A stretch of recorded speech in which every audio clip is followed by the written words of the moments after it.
Tri-City Sports Now, and nobody knows sports history like I do, Marky Billson. I guess you could actually say nobody knows. I'm an individual, so obviously that... I think the most significant and the greatest moment in Tri-City sports history occurred today, 67 years ago. Yes. Now, I know the greatest of football, even at third, imagine that.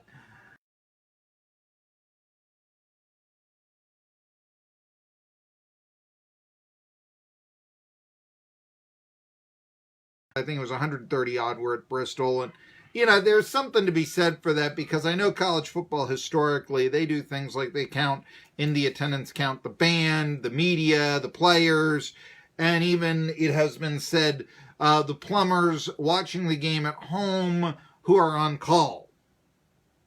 So, admittedly, I think that 149,998 and 4 plumbers on call, making 150,002. It's not that big of a deal, but still, it's the ethics of the thing. Anyway, Ron Necciai, Bristol Twins, no, not a Minnesota farm in 1952, the Minnesota Twins of the Washington Senators. Bristol Twins, which actually is a pretty good nickname for the Twins, the Twin Cities and all that. Where did the Minnesota Twins get their nickname? Think about that. But anyway, Necciai struck out 27 hitters against the Welch Miners. There used to be a team. Welch, West Virginia. They actually once played a Negro League World Series game in Welch, West Virginia. Okay, so. But anyhow, the Ron Necciai struck out 27 hitters in a game, obviously the pro record. And, yeah, I've always felt that, that 157,000 or 130,000 or what, all you got to do to break this, and there's some people down at Fort Worth are even talking about this, maybe TCU could host a game at the Texas Motor Speedway against, say, Texas or something, and that would, break the attendance mark if you're really into that. And then who remembers the Battle of Bristol, right?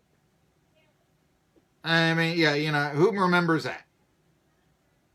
Or, I don't know the logistics of putting a football game there. I don't think it would be practical, but the Brickyard up in Indianapolis, it holds 257,000 people.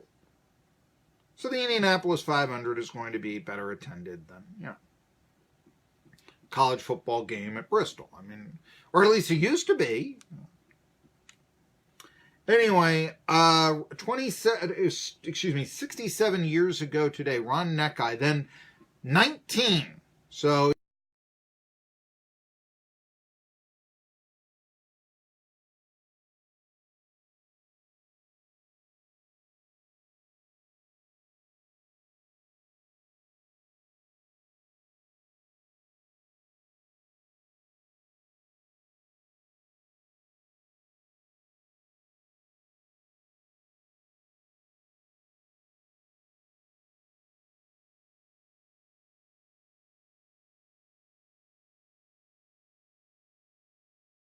Colts, and actually for a period of time until Tom Dempsey came along, held the record for the longest field goal in the NFL.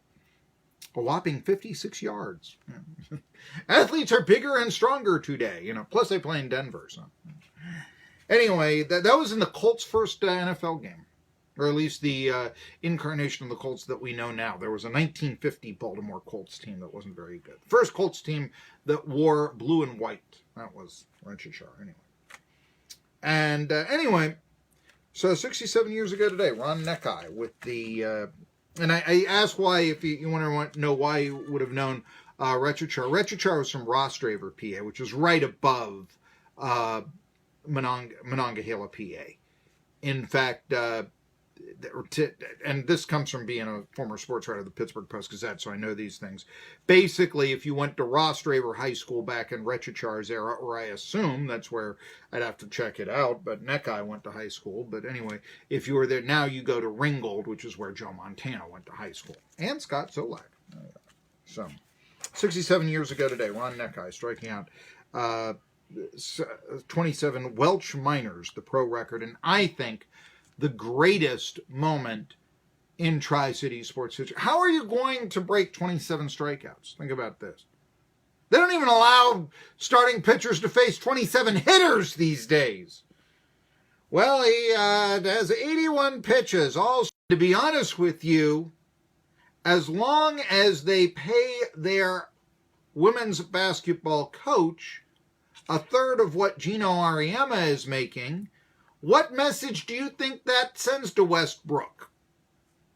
Essentially, this was another nail in the coffin. Hey, UConn's better than UT in women's basketball. Reinforced once again. Don't tell me it isn't.